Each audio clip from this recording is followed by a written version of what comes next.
ನೋಡಿ ವೀಕ್ಷಕರೇ,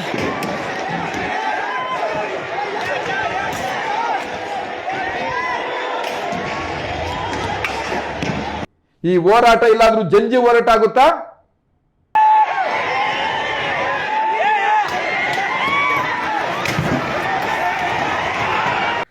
ನಮಸ್ಕಾರ ಸ್ನೇಹಿತರೆ, ನಾನು ನಿಮ್ಮ ಪ್ರೀತಿಯ ರಾಜಧಾನಿ ಶ್ರೀನಿವಾಸ್. ನೀವು ನೋಡ್ತಾ ಇದ್ದೀರಿ ರಾಜಧಾನಿ ಟಿವಿ.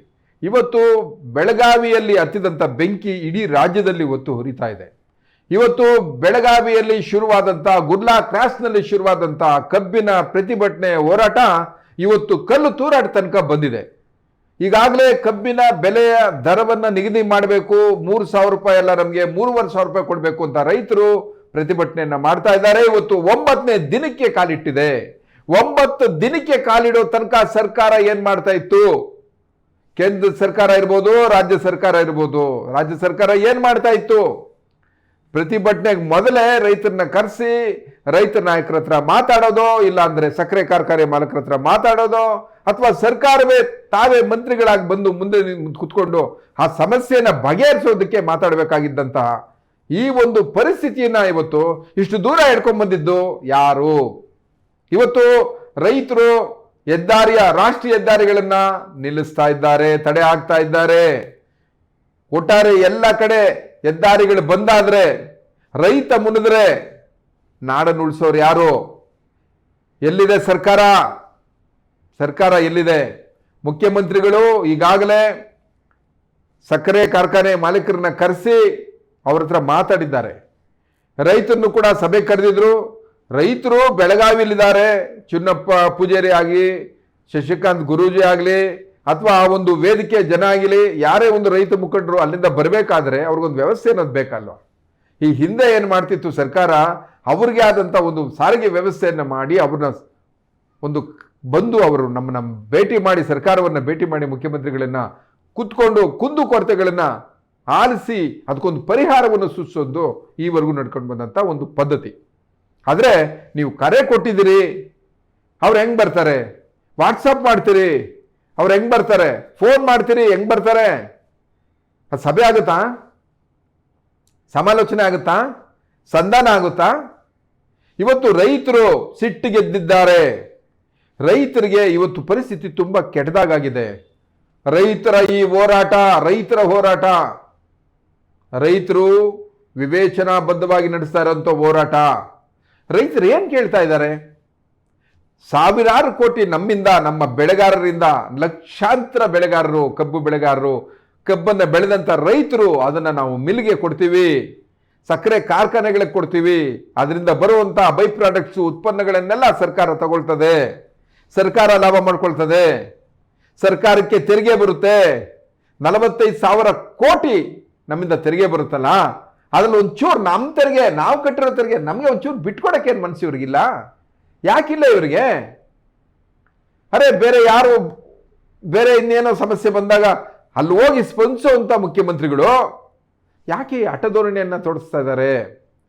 ಇವತ್ತು ಕ್ಯಾಬಿನೆಟ್ ಅಲ್ಲಿರುವಂಥ ಬಹುತೇಕ ಮಂದಿ ಸಕ್ಕರೆ ಕಾರ್ಖಾನೆ ಮಾಲೀಕರು, ಲಕ್ಷ್ಮಣ್ ಸವದಿ ಶಾಸಕರು, ಅಥಣಿ ಕಾಂಗ್ರೆಸ್ ಶಾಸಕರು, ಸತೀಶ್ ಜಾರಕಿಹೊಳಿ ಎಮ್ಕನಮರಡಿ ಕಾಂಗ್ರೆಸ್ ಶಾಸಕರು, ಲಕ್ಷ್ಮೀ ಹೆಬ್ಬಾಳ್ಕರ್ ಬೆಳಗಾವಿ ಗ್ರಾಮಾಂತರ ಕಾಂಗ್ರೆಸ್ ಶಾಸಕಿ ಸಚಿವರು,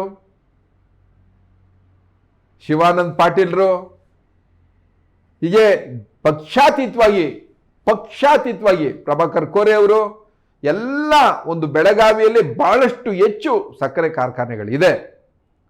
ನೀವೆಲ್ಲ ಮನಸ್ಸು ಮಾಡಿದರೆ ಈಗ ಸಕ್ಕರೆ ಕಾರ್ಖಾನೆಯವರೇ ಕೊಡಬೇಕು ಅಂತ ಏನೂ ಅಲ್ಲ, ಸರ್ಕಾರನೇ ಕೊಡ್ಲಿ ಬಿಡಿ. ಈಗ ಸರ್ಕಾರಕ್ಕೆ ತೆರಿಗೆ ಕೊಡ್ತಾ ಇರೋರು ರೈತರು, ಆ ತೆರಿಗೆಯಲ್ಲಿ ಪಾಲು ಕೇಳ್ತಾ ಇರೋರು ರೈತರಾಗಬೇಕಲ್ವಾ? ಹಾಗಾದ್ರೆ ಇನ್ಯಾರು ಕೇಳ್ತಾರೆ? ಅದನ್ನ ಕೊಡಿ ಸ್ವಾಮಿ. ವೈನಾಡಲ್ಲಿ ಮನೆ ಕಟ್ಟಕ್ಕೆ 15 ಲಕ್ಷ ಕೊಡ್ತೀರಾ? ನಮ್ಮ ಕರ್ನಾಟಕದಾನೆ ಅಲ್ಲಾನೋ ತುಳ್ಬಿಟ್ಟು ಬಂತು ಅಂತ ನೀವು ಅವರಿಗೆ ಪರಿಹಾರವನ್ನು ಕೊಡ್ತೀರಾ?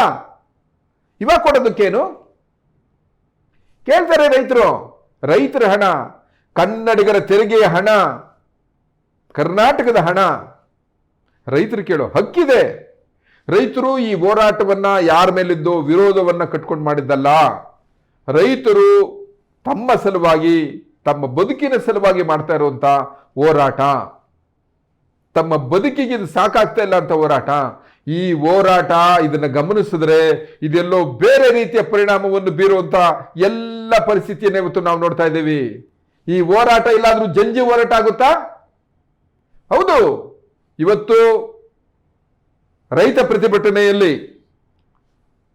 ಯುವ ವಿದ್ಯಾರ್ಥಿ ಮಿತ್ರರು, ಶಾಲಾ ವಿದ್ಯಾರ್ಥಿಗಳು, ಮೆಡಿಕಲ್ ವಿದ್ಯಾರ್ಥಿಗಳು ಎಲ್ಲರೂ ಕೂಡ ಸಂಘಟಿತರಾಗಿ ಬಂದು ಈ ಒಂದು ಪ್ರತಿಭಟನೆಯಲ್ಲಿ ಸೇರಿದ್ದಾರೆ.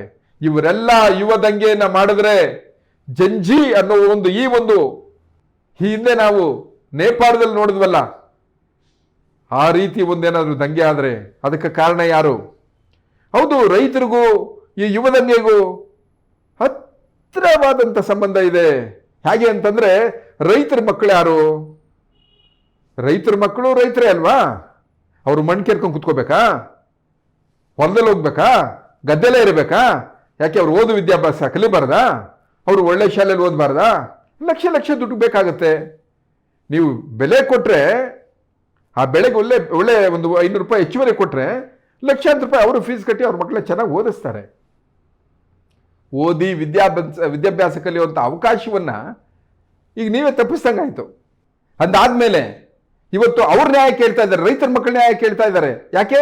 ನಮ್ಮ ಭವಿಷ್ಯ ಏನು? ನಿಮ್ಮ ಮಕ್ಕಳು ಫಾರಿನ್ನಲ್ಲಿ ಓದಬೇಕು, ನಿಮ್ಮ ಮಕ್ಕಳು ವಿದ್ವತ್ ಗಳಿಸ್ಬೇಕು, ನಿಮ್ಮ ಮಕ್ಕಳು AC-ನಲ್ಲಿರಬೇಕು, ದೊಡ್ಡ ದೊಡ್ಡ ಅಕಾಡೆಮಿಯಲ್ಲಿ ಆಡಬೇಕು, ಎಲ್ಲವನ್ನ ಅವ್ರು ಮಾಡಬೇಕು. ಆದರೆ ನಾವು ರೈತರ ಮಕ್ಕಳು, ನಾವು ಗೌರ್ಮೆಂಟ್ ಶಾಲೆಯಲ್ಲಿ ಓದಬೇಕು, ಬಡ ಪರಿಸ್ಥಿತಿಯಲ್ಲಿ ಇರಬೇಕು, ಇದು ನಿಮ್ಮ ಆಶಯನ? ಸರ್ಕಾರ ಕೇಳ್ತಾ ಇದ್ದಾರೆ ಅವರು. ಇದೇ ಅಲ್ವೇ? ಇದೇ ಕಾರಣಗಳೇ ಅಲ್ವೇ ಅಲ್ಲಿ ನೇಪಾಳದಲ್ಲಿ ದಂಗೆ ಕಾರಣ ಆಗಿದ್ದು? ಇವತ್ತು ಅತ್ತರಿಗೆಯಲ್ಲಿ ಕಲ್ಲು ತೂರ್ತಾ ಇದ್ದಾರೆ. ಯಾರ ಮೇಲೆ ಕಲ್ಲು ತೂರ್ತಾ ಇದ್ದಾರೆ ಅವರು? ಸರ್ಕಾರಿ ಬಸ್ಗಳ ಮೇಲೆ, ಸರ್ಕಾರಿ ಮೇಲೆ, ಸರ್ಕಾರಿ ಆಫೀಸ್ಗಳ ಮೇಲೆ. ಯಾರ್ದಲ್ಲ? ಸರ್ಕಾರಿ ಯಂತ್ರಗಳು, ತಂತ್ರಗಳು, ಅಲ್ಲಿರೋ ಎಲ್ಲವೂ ಕೂಡ ನಮ್ಮದೇ ಅಲ್ವಾ? ಇದು ಯಾರಿಗಾಗೋ ನಷ್ಟ? ಮುಖ್ಯಮಂತ್ರಿಗಳೇ, ಉಪಮುಖ್ಯಮಂತ್ರಿಗಳೇ, ಸನ್ಮಾನ್ಯ ಸಚಿವರೇ, ಇಡೀ ಕಾಂಗ್ರೆಸ್ ಪಕ್ಷವನ್ನ ಅಥವಾ ಇಡೀ ಪಕ್ಷಾತೀತವಾಗಿ ನಾ ಹೇಳೋದಾದ್ರೆ ನಿಮ್ಮೆಲ್ಲರಿಗೂ ಕೇಳ್ತಾ ಇದ್ದೀವಿ, ದಯಮಾಡಿ ರೈತರ ಸಮಸ್ಯೆಯನ್ನು ಬಗೆಹರಿಸಿ. ಅವ್ರು ಕೇಳ್ತಾ ಇರೋದು ಕನಿಷ್ಠ 500 ರೂಪಾಯಿಯನ್ನ ಅಷ್ಟೇ. ಈಗಾಗಲೇ ಒಳಗಡೆ ಇರುವಂಥ ರಹಸ್ಯ ಹೊರಗಡೆ ಬಂದಾಯ್ತು. 1 ಟನ್ ಕಬ್ಬಿನಲ್ಲಿ ಏನೇನು ಸಿಗ್ತದೆ ಅಂತ ಗೊತ್ತಾಯ್ತು. ಬರೀ ಇಳುವರಿ ಮೇಲೆ, ರಿಕವರಿ ಮೇಲೆ ಏನು ಆ ರೈತರಿಗೆ ಆ ಸಕ್ಕರೆ ಬಿಲ್ನ ಕೊಡ್ತಾ ಇದ್ರಿ. ಇವತ್ತು ಆ ಕಾಲ ಉಳಿದಿಲ್ಲ. ಅದರಿಂದ ಏನೇನು ಎಥನಾಲ್ ಸಿಗುತ್ತೆ, ಏನೇನು ಮೊಲೆಸಿಸ್ ಸಿಗ್ತದೆ, ಎಷ್ಟು ಆಲ್ಕೋಹಾಲ್ ಸಿಗ್ತದೆ, ಎಷ್ಟು ಕರೆಂಟ್ ಸಿಗ್ತದೆ, ಇವೆಲ್ಲವೂ ಕೂಡ ಹೊರಗಡೆ ಬಂದಾಯಿತು.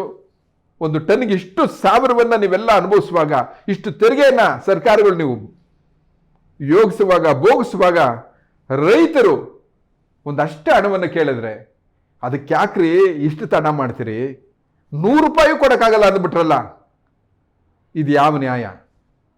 ರೈತರಿಗೆ ಸೇರಬೇಕಾದ ಹಣ ರೈತರು ತೆರಿಗೆನೇ ಕಟ್ಟಲಿಲ್ಲ ಅಂದರೆ, ರೈತರು ಕಬ್ಬಿನೇ ಬೆಳೆಯಲಿಲ್ಲ ಅಂದರೆ ಮಾಡ್ಬಿಟ್ರಪ್ಪ. ಆ ಥರ ಒಂದು ಕೆಲಸ ಮಾಡಿಬಿಟ್ರು ಇವಾಗ ರೈತರು. ಇಲ್ಲ, ನಾವು ಕಬ್ಬಿನ ಬೆಳೆಯಲ್ಲ ಅಂತ ನಿರ್ಧಾರ ಮಾಡಿಬಿಟ್ರು. ಏನು ಮಾಡ್ತೀರಿ? ಏನು ಸುಗ್ರೀವಾಜ್ಞೆ ತರ್ತೀರಾ? ನೀವು ಕಬ್ಬು ಬೆಳೆಯಲೇಬೇಕು ಅಂತ? ಸರ್ವಾಧಿಕಾರ ಅಲ್ಲಪ್ಪ, ಇದು ಪ್ರಜಾಪ್ರಭುತ್ವ. ಆ ಪ್ರಜಾಪ್ರಭುತ್ವ ಅಡಿಯಲ್ಲೇ ಇವತ್ತು ಮುಷ್ಕರ ಮಾಡ್ತಾ ಇರೋದು, ಪ್ರತಿಭಟನೆ ಮಾಡ್ತಾ ಇರೋದು.